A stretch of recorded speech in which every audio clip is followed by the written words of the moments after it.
ನರಳುತ್ತಿವೆ ಸರ್ಕಾರಿ ಶಾಲೆಗಳು ಹಾಗೂ ಅಂಗನವಾಡಿಗಳು. ಜಂಟಗಟ್ಟು ಹೋಗಿರುವ ಆಡಳಿತ ವ್ಯವಸ್ಥೆಯಿಂದ ಜನರು ಎದುರಿಸುತ್ತಿರುವ ಸಮಸ್ಯೆಗಳ ಕುರಿತು ನಮ್ಮನ್ನಾಳುವ ಜನಪ್ರತಿನಿಧಿಗಳು ಹಾಗೂ ಅಧಿಕಾರಿಗಳ ಗಮನಕ್ಕೆ ತರುವ ಉದ್ದೇಶದಿಂದ ಶುರುವಾಗಿರುವ ನಮ್ಮ ಡಿಜಿಟಲ್ ಮೀಡಿಯಾದ ಹೇಳ್ರಿ ನಿಮ್ಮ ಪ್ರಾಬ್ಲಮ್ ಅಭಿಯಾನ ಗುರುವಾರ ಎಂಕಂಚಿ ಗ್ರಾಮ ಪಂಚಾಯಿತಿ ವ್ಯಾಪ್ತಿಯಲ್ಲಿ ನಡೆಯಿತು. ಕೈನೂರ್ ಹಾಗೂ ಎಂಕಂಚಿಯಲ್ಲಿ ಸಂಚರಿಸಿದ ನಮಗೆ ಗ್ರಾಮಸ್ಥರು ತಮ್ಮ ಅಳಲನ್ನ ತೋಡಿಕೊಂಡ್ರು. ಪಂಚಾಯಿತಿ ಅಧಿಕಾರಿಗಳಿಗೆ ಹಿಡಿಶಾಪ ಹಾಕಿದ್ರು. ಈ ಎರಡು ಗ್ರಾಮಗಳಲ್ಲಿ ನಾವು ಫೋಕಸ್ ಮಾಡಿದ್ದು ದೇಶದ ಭಾವಿ ಪ್ರಜೆಗಳು, ನಾಡ ಕಟ್ಟಬೇಕಾದ ಮಕ್ಕಳ ಶಿಕ್ಷಣ ವಿಚಾರಕ್ಕೆ ಸಂಬಂಧಿಸಿತ್ತು. ಅಂಗನವಾಡಿ ಹಾಗೂ ಸರ್ಕಾರಿ ಶಾಲೆಗಳು ಗ್ರಾಮೀಣ ಭಾಗದ ಜ್ಞಾನ ಕೇಂದ್ರಗಳು, ಮಹಿಳಾ ಮತ್ತು ಮಕ್ಕಳ ಅಭಿವೃದ್ಧಿ ಇಲಾಖೆ ವ್ಯಾಪ್ತಿಗೆ ಬರುವ ಶಿಶು ಅಭಿವೃದ್ಧಿ ಯೋಜನೆ ಇಲಾಖೆ ಹಾಗೂ ಶಿಕ್ಷಣ ಇಲಾಖೆ ಅಧಿಕಾರಿಗಳ ಬೇಜವಾಬ್ದಾರಿತನ ಹಾಗೂ ಅಂಧ ದರ್ಬಾರಕ್ಕೆ ನರಳುತ್ತಿವೆ.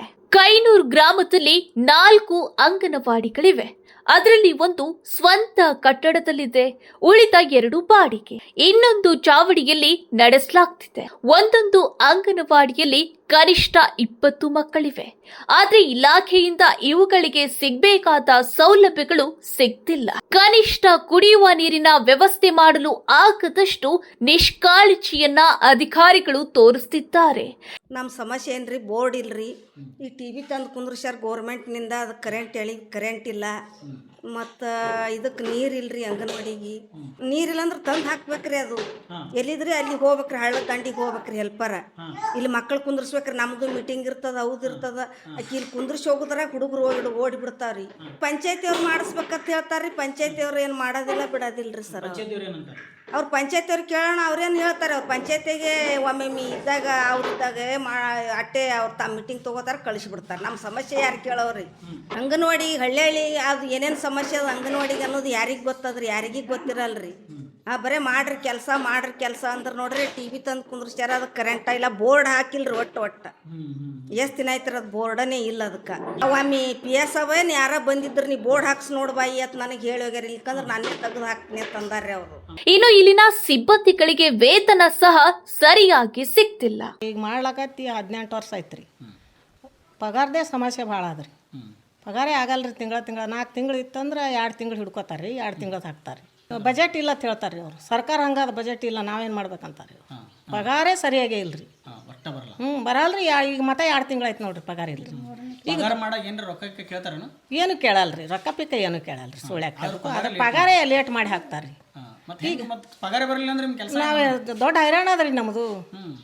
ಭಾಳ ಸಮಸ್ಯೆ ಆತಾವ್ರಿ. ಪಗಾರ ಇರ್ಲಿಲ್ಲ ಅಂದ್ರೆ ಜೀವನಾನೇ ಒಬ್ಬೊಬ್ರದ್ದು. ಅದ್ರಾಗ ಒಬ್ಬೊಬ್ರು ಗಂಡ ಸತ್ತೋರು ಅದಾರಿ, ಅಂಗವೈಕಲ್ ಅದಾರಿ, ಏನ್ರಿ ನಮ್ಮ ಸಾಲಿ ಮಕ್ಳು ಸಮಸ್ಯೆ ಇರ್ತದ, ಬಿಲ್ ಯಾವ್ದಾರ ಕಟ್ಟೋದಿರ್ತದ್ರಿ. ಪಗಾರೇ ಆಗಲ್ರಿ ತಿಂಗಳ. ಅದೇ ಒಂದು ಸಮಸ್ಯೆ ನೋಡ್ರಿ ಭಾಳ. ನೀರಿಂದ ಅದು ಏನು ಇಲ್ರಿ. ಅಲ್ಲಿ ಬಾವಿ ಒಯ್ದು ತರ್ಬೇಕ್ರಿ, ಇಲ್ಲಾಂದ್ರೆ ಭೂಮಿ ತರ್ಬೇಕ್ರಿ. ಮಕ್ಕಳಿಗೆಲ್ಲ ಊಟ ಮಾಡಿ ಹಾಕೋಕೆಲ್ಲ ಇದೇ ಗ್ರಾಮದಲ್ಲಿ 3 ಪ್ರಾಥಮಿಕ, 1 ಹೈಸ್ಕೂಲ್, 1 ಉರ್ದು ಸರ್ಕಾರಿ ಶಾಲೆಗಳಿವೆ. ಗ್ರಾಮೀಣ ಭಾಗದ ಮಕ್ಕಳಿಗೆ ಉತ್ತಮ ಶಿಕ್ಷಣ ಕೊಡಬೇಕಾದ ಸರ್ಕಾರ ಕೇವಲ ಯೋಜನೆಗಳ ಘೋಷಣೆಗಳಲ್ಲಿಯೇ ಮುಳುಗಿವೆ. ಕ್ಷೇತ್ರ ಶಿಕ್ಷಣ ಅಧಿಕಾರಿಗಳು ಹಳ್ಳಿ ಸಂಚಾರ ಮಾಡಿ ಶಾಲೆಗಳ ಸಮಸ್ಯೆ ಕೇಳುವುದನ್ನ ಪಾಪ ಮರೆತು ಹೋಗಿದ್ದಾರೆ. ಜನಪ್ರತಿನಿಧಿಗಳು, ಅಧಿಕಾರಿಗಳ ಇಂತಹ ವರ್ತನೆಯಿಂದ ಸರ್ಕಾರಿ ಶಾಲೆಗಳು ಮುಚ್ಚುತ್ತಿವೆ. ಜೆಟ್ಟೆಪ್ಪ ನಗರದಲ್ಲಿರುವ ಸರ್ಕಾರಿ ಕಿರಿಯ ಪ್ರಾಥಮಿಕ ಶಾಲೆಯಲ್ಲಿ 1ರಿಂದ 5ನೇ ತರಗತಿ ಇದೆ. ಮಕ್ಕಳ ಸಂಖ್ಯೆ ಕೇವಲ 8. ಈ ಶಾಲೆಯ ದೃಶ್ಯ ನೋಡಿದ್ರೆ ನಿಮ್ಗೆ ಅರ್ಥವಾಗುತ್ತೆ ಶಾಲೆಯ ಗುಣಮಟ್ಟ ಏನು ಅನ್ನೋದು. ಇನ್ನು ಪ್ರೌಢಶಾಲೆಯಲ್ಲಿ 100ಕ್ಕೂ ಹೆಚ್ಚು ಮಕ್ಕಳು ಓದ್ತಿದ್ದಾರೆ. ಶಿಕ್ಷಕರು, ವಿದ್ಯಾರ್ಥಿನಿಯರಿಗೆ ಶೌಚಾಲಯವಿಲ್ಲ, ಶುದ್ಧ ಕುಡಿಯುವ ನೀರಿನ ವ್ಯವಸ್ಥೆ ಇಲ್ಲ. ಹೈಟೆಕ್ ಶೌಚಾಲಯ ಅನ್ನೋದು ಶಿಕ್ಷಣ ಇಲಾಖೆಯ ಕಾಗದದಲ್ಲಿ ಉಳಿದಿದೆ. ಇಲ್ಲಿ ನೋಡಿದ್ರೆ ಬೇಕಾಬಿಟ್ಟಿಯಾಗಿ ಅರ್ಧಂಬರ್ಧ ಶೌಚಾಲಯ ಕಟ್ಟಿಬಿಟ್ಟು ಹೋಗಿದೆ ಗ್ರಾಮ ಪಂಚಾಯಿತಿ. ಈ ಶಾಲೆಗೆ ಕಾಂಪೌಂಡ್ ಇಲ್ಲ, ಪರಿಣಾಮ ಪುಂಡಪೋಖರಿಗಳು, ದನಕರುಗಳ ಅಡ್ಡೆಯಾಗಿದೆ. ಮಧ್ಯಾಹ್ನ ಬಿಸಿ ಊಟಕ್ಕೆ ನೀಡಬೇಕಾದ ವಸ್ತುಗಳನ್ನ ಸರಿಯಾಗಿ ಪೂರೈಕೆ ಮಾಡ್ತಿಲ್ವಂತೆ. ಹಾಗಾದ್ರೆ ಆ ವಸ್ತುಗಳು ಯಾರ ಪಾಲಾಗ್ತಿವೆ ಅನ್ನುವುದರ ತನಿಖೆ ನಡೆಯಬೇಕಿದೆ. ಇದೆಲ್ಲದರ ನಡುವೆ ನಮಗೆ ಸ್ವಲ್ಪ ಭರವಸೆ ಮೂಡಿಸಿದ್ದು ಸರ್ಕಾರಿ ಕಿರಿಯ ಪ್ರಾಥಮಿಕ ಶಾಲೆಯ ಉತ್ತಮ ವ್ಯವಸ್ಥೆ. ಇಲ್ಲಿನ ಮುಖ್ಯ ಗುರುಗಳಿಂದ ಹಿಡಿದು ಶಿಕ್ಷಕರು, ಅಡಿಗೆ ಮಾಡುವವರ ತನಕ ಒಳ್ಳೆಯ ಕೆಲಸ ಮಾಡ್ತಿರುವ ಪರಿಣಾಮ ಶಾಲೆ ಕಂಗೊಳಿಸುತ್ತಿದೆ. ನನ್ನ ಹೆಸರು ಶಿವನೀಲ ಬಂಟ್ನೂರ್. ನಾನು 6ನೇ ಕ್ಲಾಸ್ ಓದುತ್ತಿದ್ದೇನೆ.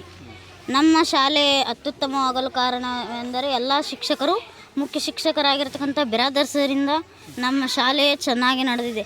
ಅವರು ಬರೋಕ್ಕಿಂತ ಮುಂಚೆ ಈ ಶಾಲೆ ಎಲ್ಲ ಸರಿಯೇ ಇರಲಿಲ್ಲ. ನಾವು 1 to 6 ಇಲ್ಲೇ ಕಲ್ತಿದ್ದು, ಆದರೆ 5th ಅಟ್ಟೆ ಪ್ರೈವೇಟ್ ಹೋಗಿದ್ದು. 1 to 4th ಕಲಿಯೋವರೆಗೂ ಬೇರೆ ಟೀಚರ್ಸ್ ಇದ್ದರು. ಅವ್ರೇನು ಅಷ್ಟೇನು ಸರಿಯಾಗಿ ನೋಡ್ಕೊಳ್ಳಿಲ್ಲ. ಬಿರಾದರ್ ಸರ್ ಬಂದಿದ್ದರು, ಬರೋಣ ಅವರೇ ಚೆನ್ನಾಗಿ ನೋಡಿಕೊಂಡ್ರು. ಎಲ್ಲ ಶಾಲೆ ಎಲ್ಲ ಅವರೇ ಚೆಂದ ಮಾಡ್ಕಿಶಂದ್ರೆ ಈಗ ಮುಂದೆ ನಡ್ಸ್ಕೊಂಡು ಹೊಂಟಾರೆ. ಮುಂದೆ ಹೈಸ್ಕೂಲ್ದವ್ರು ಅಕ್ಕಗಳಿದ್ದಾಗ ನಾ ಚೆಂದ ಮಾಡ್ತೀನಿ, ಶಾಲೆ ಚೆಂದ ಮಾಡ್ತೀನಿ ಅಂದು ಅಕ್ಕಗಳು ಓದಿಂದ ಕೇಳ್ತಾರೆ. ಸರ್ ನಾವು ಇದ್ದಾಗ ಚೆಂದ ಮಾಡ್ತೀನಿ ಅಂದಿದ್ರು. ಸರ್ ನಾ ಹೇಳಿದ್ದನ್ನು ನಮ್ಮ ಮುಂದೆ ಹೇಳಿದ್ದನ್ನು ಸರ್ ಸಾಧಿಸ್ಬಿಟ್ರಲ್ಲ ಸರ್. ನಿಮ್ಮ ಸರ್ ಸಾಧಿಸ್ತಾರತ್ತೆ ನಾವು ಅಂದ್ಕೊಂಡಿರಲಿಲ್ಲ, ಸಾಧಿಸಿದ್ರಲ್ಲ ನಿಮ್ಮ ಸರ್ ಸಾಧಿಸೋಕೆ ನಮ್ಗೆ ಒಳ್ಳೇದಾಯಿತು ಅಂತ. ಶಿಕ್ಷಕರು, ಎಸ್ಡಿಎಂಸಿ ಪದಾಧಿಕಾರಿಗಳ ಪರಿಶ್ರಮದಿಂದ ಒಳ್ಳೆಯ ವಾತಾವರಣ, ಉತ್ತಮ ರೀತಿಯ ಕಲಿಕೆ, ಒಳ್ಳೆಯ ಆಹಾರ ಇಲ್ಲಿನ ವಿದ್ಯಾರ್ಥಿಗಳಿಗೆ ಸಿಗ್ತಿದೆ. ಇಲ್ಲಿನ ಗೋಡೆಗಳಲ್ಲಿ ಅರಳಿರುವ ಚಿತ್ರಗಳ ಹಿಂದೆ ವೀರೇಂದ್ರ ಪತ್ತಾರ್ ಶಿಕ್ಷಕರ ಕೈಚಳಕವಿದೆ. ವಿದ್ಯಾರ್ಥಿಗಳ ಕಲಿಕಾ ಗುಣಮಟ್ಟವು ಉತ್ತಮವಾಗಿದೆ. ನನ್ನ ಹೆಸರು ವೀರೇಂದ್ರ ಕುಮಾರ್ ಪತ್ತಾರ್ ಅಂತೇಳಿ. 25 ವರ್ಷ ಸರ್ವಿಸ್ ಆಯ್ತು ನಮ್ಮದು. 2002ರಿಂದ ಇಲ್ಲಿ 24 ವರ್ಷ. ಇಲ್ಲಿ ಬಂದು ಈ ಸ್ಕೂಲಿಗೆ ಬಂದು 3 ವರ್ಷ ಆಯ್ತು ಸರ್. ನಾಳೆ ಅಕ್ಟೋಬರ್ಗೆ 3 ವರ್ಷ ಆಗುತ್ತೆ. ತಾವು ಯಾವ ವಿಷಯವನ್ನು ಬೋಧನೆ ಮಾಡೋದು? ನಾವು ಸೈನ್ಸ್ ಮತ್ತು ಮ್ಯಾಥ್ಸ್ ಸರ್. ನಲಿಕಲಿ ಮಕ್ಕಳಿಗೆ ಮೊದಲೇ ಇಲ್ಲಿ ಬಂದಿದ್ದು. ಇಲ್ಲಿ ಟೀಚರ್ಸ್ ಕೊರತೆ ಇರೋದ್ರಿಂದ ಸೈನ್ಸ್ ಮತ್ತು ಮ್ಯಾಥ್ಸ್ ನಲಿಕಲಿ ಮಕ್ಕಳಿಗೆ ಎಲ್ಲ 2 ಮತ್ತು 3ನೇ ತರಗತಿ ಟೀಚ್ ಮಾಡ್ತೀವಿ ಸರ್. ಒಂದು ಹವ್ಯಾಸ ನಮ್ಗೆ. ಎಲ್ಲಿ ಎಲ್ಲ ಮೊದಲಿಂದ ಸ್ಕೂಲ್ನಾಗೂ ಇದೇ ಥರ ಮಾಡಿದ್ದೀನಿ. ಅದು ಏನೋ ಒಂಥರ ಇರಬೇಕು, ನಮ್ಮ ಶಾಲೆ ಚೆನ್ನಾಗಿರ್ಬೇಕು ಅನ್ನೋ ಒಂದು ಉದ್ದೇಶ. ಆ ಕಾರಣಕ್ಕಾಗಿ ಮಾಡ್ತಾ ಇರ್ತೀನಿ ಸರ್. ಇಲ್ಲಿ ಸ್ಕೂಲಲ್ಲೆಲ್ಲ ಮಾಡಿದ್ದೀನಿ. ಇರಾಕ ಪೇಂಟಿಂಗು, ಆಮೇಲೆ ತಗಲುವಂಥ ಸರ್ ಪೇಂಟಿಂಗ್ ಬರುವಂಥದ್ದು ಬಣ್ಣ ಇರ್ಬೋದು, ಮತ್ತೊಂದು ಇರ್ಬೋದು, ಅದು ಖರ್ಚು ವೆಚ್ಚಗಳನ್ನ ಹಿಂಗೆ ಮಾಡಿದ್ವಿ ಸರ್. ಸ್ವಲ್ಪ ಸ್ಕೂಲಿಂದ ಇದೆ, ನಾವು ಸ್ವಲ್ಪ ಕೈಲಿ ಹಾಕಿ ಮಾಡಿದ್ದೀವಿ. ಎಲ್ಲ ಟೀಚರ್ಸ್ ಎಲ್ಲ ಹಾಕಿದ್ದಾರೆ. ಆಮೇಲೆ ಟೀಚರ್ಸ್ ಹಾಕಿದ್ದೀವಿ, ಅನುದಾನ ಬಂದಿದೆ, ಅದರಲ್ಲಿ ಸ್ವಲ್ಪ ಸೇರಿ ಮಾಡಿದ್ದೇವೆ ಸರ್. ಇನ್ನು ಕೈನೂರು ಗ್ರಾಮಕ್ಕೆ ಸೂಕ್ತ ಬಸ್ಸಿನ ಸೌಲಭ್ಯವಿಲ್ಲದ ಕಾರಣ ಪರ ಊರುಗಳಿಂದ ಬರುವ ಶಿಕ್ಷಕರು ಎಂಕಂಚಿವರೆಗೂ ಬಂದು ಅಲ್ಲಿಂದ ಆಟೋ ಮೂಲಕ ಬರ್ತಿದ್ದಾರೆ. ಇದಕ್ಕೆ ಸಾರಿಗೆ ಇಲಾಖೆ ಹಾಗೂ ಶಿಕ್ಷಣ ಇಲಾಖೆ ಹೊಣೆಯಾಗಿದೆ. ಇಲ್ಲಿನ ವಿದ್ಯಾರ್ಥಿಗಳೊಂದಿಗೆ ಬೆರೆತು ಶಿಕ್ಷಕರೊಂದಿಗೆ ಊಟ ಮಾಡಿದ ಅನುಭವ ನಮಗೆ ಖುಷಿ ನೀಡಿತು. ಇದೇ ರೀತಿ ಎಲ್ಲಾ ಸರ್ಕಾರಿ ಶಾಲೆಗಳು ಆಗಬೇಕು ಎಂದ್ರೆ ಸಂಬಂಧಪಟ್ಟ ಇಲಾಖೆಯ ಅಧಿಕಾರಿಗಳು ಹಾಗೂ ಶಿಕ್ಷಕರು ತಾವು ತೆಗೆದುಕೊಳ್ಳುವ ಸಂಬಳಕ್ಕೆ ನಿಯತ್ತಿನಿಂದ ಕೆಲಸ ಮಾಡಿದಾಗ ಮಾತ್ರ ಸಾಧ್ಯ. ನಾನು ಈ ಸ್ಕೂಲಿಗೆ ಬಂದು ಈಗ 3ನೇ ವರ್ಷ ನಡೀತಾ ಇದೆ. ನಾನು ಈ ಸ್ಕೂಲಿಗೆ ಬಂದಾಗ ಸ್ಕೂಲ್ ಏನೂ ಇರಲಿಲ್ಲ ಸರ್. ಫಸ್ಟ್ ಆಫ್ ಆಲ್ ಬಂದೆ, ನಾನು GPT ಹೊಸದಾಗಿ ಅಪಾಯಿಂಟ್ ಆಗಿರೋ ಟೀಚರು. ನಾನು ಬಂದಾಗ ಸ್ಕೂಲ್ ವಾತಾವರಣ ನೋಡಿದಾಗ ಏನಪ್ಪ ಇದು ನನಗೆ ಇಂಥ ಶಾಲೆ ಸಿಗ್ತಿದೆ ಅಂತ ವಾತಾವರಣ ಹಂಗಿತ್ತು ಸರ್. ನಾವು ಬಂದಾಗ ಸ್ಕೂಲಲ್ಲಿ ಏನೂ ಡೆವಲಪ್ಮೆಂಟು ಏನೂ ಇದ್ದಿದ್ದಿಲ್ಲ ಸರ್. ಬಂದಾಗೆಲ್ಲ ಅಲ್ಲಿ ಇಲ್ಲಿ ಕೆಸರು ಎಲ್ಲ ಅದೆಲ್ಲ ಇತ್ತು. ನಮ್ಮ ಟೀಚರ್ ಸ್ಟಾಫ್ ಎಲ್ಲರೂ ನಮ್ಮ ಕೂಡ ಸರ್ಗಳು ನಮ್ಮ ಜೊತೆನೇ ಬಂದಿದ್ದರು. ನನಗಿಂತ 1 ತಿಂಗಳು ಮುಂಚೆ ಅವ್ರು ಬಂದಿರೋದು. ಆಮೇಲೆ ಅವ್ರು ಬಂದ ತಕ್ಷಣ ನಾವು ಊರವ್ರ ಸಹಾಯ ಕೇಳಿ ಅಲ್ಪ ಸ್ವಲ್ಪ ಕೇಳಿಕೊಂಡು SDMC ಅವರು ಎಲ್ಲರೂ ಸೇರಿ ನಾವು ಒಂದು ಸ್ವಲ್ಪ ಕೈಲಿಂದ ಆದಷ್ಟು ಹಾಕ್ಕೊಂಡು ಶಾಲೆಯನ್ನು ಅಭಿವೃದ್ಧಿ ಮಾಡಿದೆವು ಸರ್. ಏನೂ ಇಲ್ಲ, ಬಣ್ಣ ಇದ್ದಿದ್ದಿಲ್ಲ, ಸುಣ್ಣನೂ ಇದ್ದಿದ್ದಿಲ್ಲ ಸರ್. ಅವು 2 ಕೋಣೆಗಳು ಬೀಳಲಿಕ್ಕೆ ಶುರುವಾಗಿತ್ತು ಸರ್. ನಮ್ಮ ಹೆಡ್ ಮಾಸ್ಟ್ರು ಪಂಚಾಯತಿಗೆ ಹೇಳಿ ಅವೆಲ್ಲ ರಿಕ್ವೆಸ್ಟ್ ಮಾಡಿಬಿಟ್ಟು ಅವು 2 ಹೊಸದಾಗಿ ಈಗ ರೂಮ್ ಮಾಡ್ಕೊಂಡಿದ್ದು ಸರ್. ಆಮೇಲೆ ನಮ್ಮ ಪತ್ತಾರ್ ಸರ್ ಆಗಲೇ ಹೇಳಿದ್ರಲ್ಲ, ಅವರು ಭಾಳ ಅವರಲ್ಲಿ ಟ್ಯಾಲೆಂಟ್ ಭಾಳ ಇದೆ ಸರ್. ಇದೆಲ್ಲ ಬಣ್ಣ ಎಲ್ಲ ಮಾಡಿದ್ದಾರೆ ಸರ್. ಆಮೇಲೆ ಈ ಮೇನ್ ಏನು ಪ್ರಾಬ್ಲಮ್ ಅಂದರೆ ನನಗೆ ಬರೋದ್ರಿ ಸರ್, ಸಿಂದಗಿಂದ ಬರುವಾಗ ಈ ಊರಿಗೆ ಬಸ್ಸೇ ಇಲ್ಲರಿ ಸರ್. ಇರೋದು ಒಂದೇ ಬಸ್ ಸರ್. ಅದು ಬೆಳಿಗ್ಗೆ 7ಕ್ಕೆ ಬಿಡ್ತದೆ ಸರ್. 7ಕ್ಕೆ ಬಿಟ್ರೆ ಇಲ್ಲಿ 8ವರೆಗೆ ಬರುತ್ತಾ. ಆಮೇಲೆ ನಾವು ನಮ್ಮ ಸ್ಕೂಲ್ ಟೈಮಿಂಗ್ ಇರೋದು ಕ್ಯಾಂಪ್ಸ್ ಬಂದಿರೋದ್ರಿಂದ ನಮ್ಗೆ ಭಾಳ ಪ್ರಾಬ್ಲಮ್ ಆಗ್ತದೆ ಸರ್. ನಾವು 9ವರೆಗೆ ಅಂದರೆ ಇಲ್ಲಿ ಇರ್ಬೇಕು ಸರ್, ಇರಬೇಕು. ಅಲ್ಲಿ ಬಸ್ಸೇ ಇಲ್ಲ ಸರ್. ಆ ಟೈಮಿಗೆ ನಮ್ಮ ಸ್ಕೂಲಿಗೆ ಬರಲಿಕ್ಕೆ ಆ ಟೈಮಿಗೆ ನಮ್ಗೆ ಯಾವುದೂ ಬಸ್ಸಿನ ಸೌಕರ್ಯ ಇಲ್ಲ. ನಮಗೆ ಮೇನಾಗಿ ಬೇಕಿರೋದು ಬಸ್ಸಿನ ಸೌಲಭ್ಯ ಒಂದು ಭಾಳ ಪ್ರಾಬ್ಲಮ್ ಇದೆ ಸರ್. ಆಮೇಲೆ ಹೋಗಬೇಕಾದ್ರೂ ನಮ್ಗೆ ಬಸ್ ಇಲ್ಲ. ಆ ಬಸ್ಸು ಬೆಳಗ್ಗೆ 7ಕ್ಕೆ ಬಿಡ್ತಾರೆ ಸರ್. ಇಲ್ಲಿ 8ವರೆಗೆ ಇರ್ತಾರೆ. ನಾವು ಸ್ಕೂಲಿಗೆ ಬರ್ತಿರ್ತೀವಿ, ಆ ಬಸ್ ತಿರ್ಗಾ ವಾಪಸ್ ಸಿಂದಗಿಗೆ ಹೋಗ್ತಿರ್ತದೆ ಸರ್.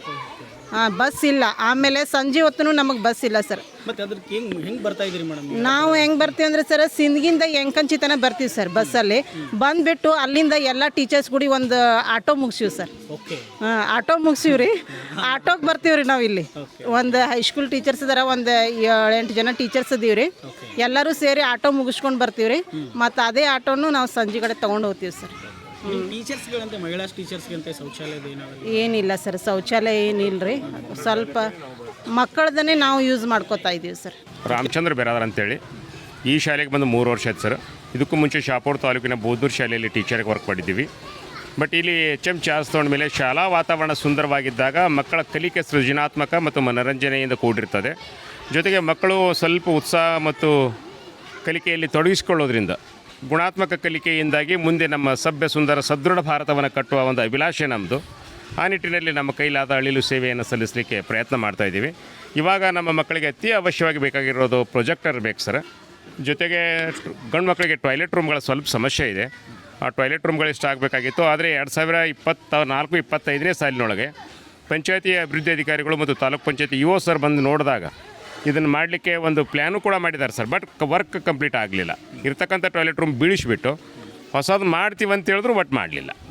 ಮತ್ತೊಂದು ಪಂಚಾಯಿತಿಯ ವ್ಯಾಪ್ತಿಯ ಹಳ್ಳಿಗಳ ವಿಚಾರದೊಂದಿಗೆ ಮತ್ತೆ ಸಿಗೋಣ. ಧನ್ಯವಾದಗಳು.